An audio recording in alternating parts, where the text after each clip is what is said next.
नमस्कार दोस्तों। रामकृष्ण परमहंस के बारे में आपने सुना ही होगा। वे कोलकाता में माँ काली के मंदिर में रहते थे, उनकी पूजा करते थे।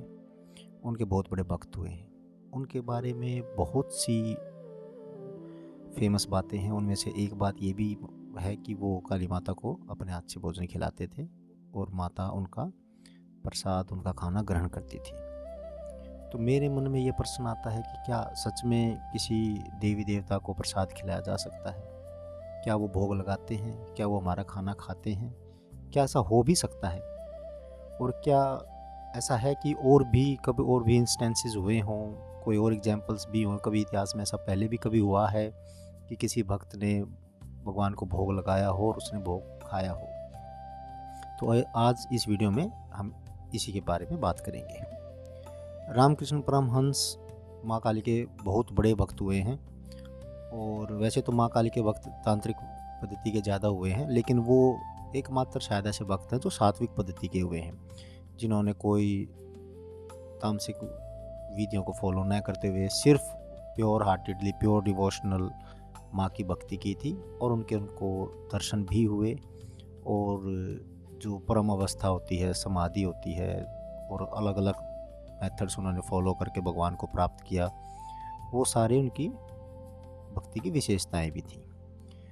तो रामकृष्ण परमहंस के बारे में ऐसा माना जाता है, और जो उनकी गॉस्पल ऑफ रामाकृष्णा, उनकी बायोग्राफी लिखी है श्री एम ने, जो कि उनके डिसाइपल थे और एक कॉलेज में प्रिंसिपल भी थे। तो उन्होंने उनकी ऑटोबायोग्राफी लिखी है गॉस्पल ऑफ रामाकृष्णा। उसमें ये मेंशन आता है कि रामकृष्ण परमहंस जी माता को भोजन खिलाते थे, भोग लगाते थे, और माता खाती भी थी। ये मेंशन भी आता है कि लोगों ने खाने को ख़त्म होते हुए देखा भी है। लेकिन क्या एक आम आदमी के लिए पॉसिबल है कि वो किसी माता को भोग लगाए? और या वो कोई भक्त उसको भाई भोग लगा रहा है तो क्या दिखता है कि वो खाना ख़त्म हुआ है, भोग लिया जा रहा है? तो आम आदमी के लिए तो पॉसिबल नहीं है। ना ही आम आदमी के लिए पॉसिबल है कि वो भगवान को देख सके। क्योंकि एक बार रामकृष्ण जी से ही किसी भक्त ने पूछा था कि क्या इन आँखों से माता के या भगवान के दर्शन किए जा सकते हैं, या इस शरीर की दूसरी जो भी हमारी सेंसेस होती हैं उनसे भगवान को महसूस किया जा सकता है? तब एक बार उन्होंने बोला था कि नहीं, इन सेंसेस से, इन आँखों से हम भगवान के दर्शन नहीं कर सकते। जैसे जैसे हम भक्ति में डीप जाते हैं तो एक दूसरा शरीर डेवलप होता है, जिसको उन्होंने लव बॉडी बोला है। एक ऐसी सेंस, एक ऐसा शरीर डेवलप होता है, सिर्फ उस सेंस और उस शरीर से ही हम भगवान के दर्शन कर सकते हैं। तो जब रामकृष्ण जी माता की भक्ति में बहुत लीन हो गए थे, तो उनके अंदर वो सेंसेस डेवलप हो गई थी, जिससे कि वो माता को साक्षात देख सकते थे। ये रामकृष्ण जी स्वयं कहते थे कि वो माता को बिल्कुल टेंजिबल फॉर्म में देख सकते हैं, और at all the times, at any time. जिस तरह से हम किसी भी चेयर टेबल को देख सकते हैं फिजिकल फॉर्म में, इसी तरह से वो भी कहते थे कि मैं माता को ऐसे ही बिल्कुल टेंजिबल फॉर्म में देख पाता हूँ। ऐसी एक मेंटल डिसऑर्डर स्टेज भी होती है, जिसको हेलुसिनेशन बोलते हैं, जिसमें क्या होता है कि जो चीज़ें प्रेजेंट भी नहीं हैं, लेकिन हमारी मेंटल कंडीशन ऐसी हो जाती है कि हम उस चीज़ को प्रेजेंट नहीं, तब भी हमें वो दिखाई देती है। तो that mental disorder is hallucination. लेकिन क्या ऐसा लगता है कि कहीं ऐसा ना हो कि रामकृष्ण जी मेंटल डिस्टर्ब हों? उनको खुद भी लगता था ऐसा ही कि वो मेंटली डिस्टर्ब हैं, पागल हैं वो। लेकिन बाद में जब ब्रह्माणी उनकी जो गुरु हुई थी, उन्होंने एक बार जो वो शास्त्रार्थ का विषय रखा था कि वो कोई अवतार हैं या नहीं हैं, तब उनको पहली बार ये विश्वास हुआ था कि वो पागल नहीं हैं, और जो उनके साथ घटित हो रहा है वो कोई पागलपन की घटना नहीं है, वो भक्ति की महाभाव दशा है। और ये बहुत ही कम अवतारित जो लोग होते हैं उन्हीं के साथ ही होती है। तो एक मेंटल डिसऑर्डर होना और एक भक्ति भाव में होकर एक विशेष कंडीशन पैदा हो जाना, इसमें डिफ्रेंशिएट सिर्फ हम इसी से कर सकते हैं कि कोई आदमी जिसको भगवान के दर्शन हो रहे हैं, उसका लिविंग स्टाइल कैसा है, उसका आचरण कैसा है, और कहीं ना कहीं उसमें कोई ना कोई चमत्कारिक शक्तियाँ जरूर होगी।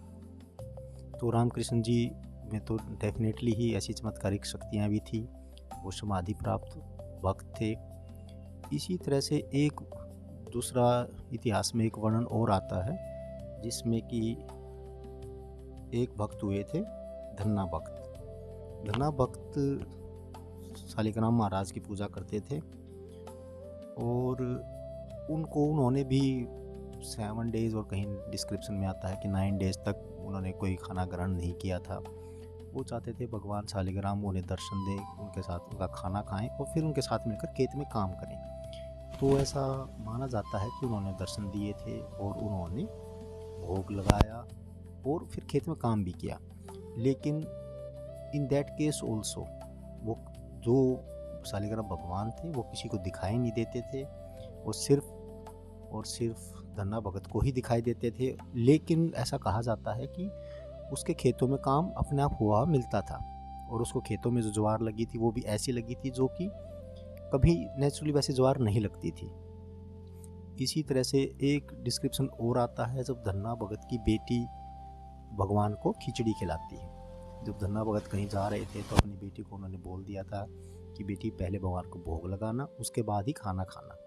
तो वो खिचड़ी बनाती है और भगवान को भोग लगाती है और बोलती कि खाओ भगवान जिसको आके।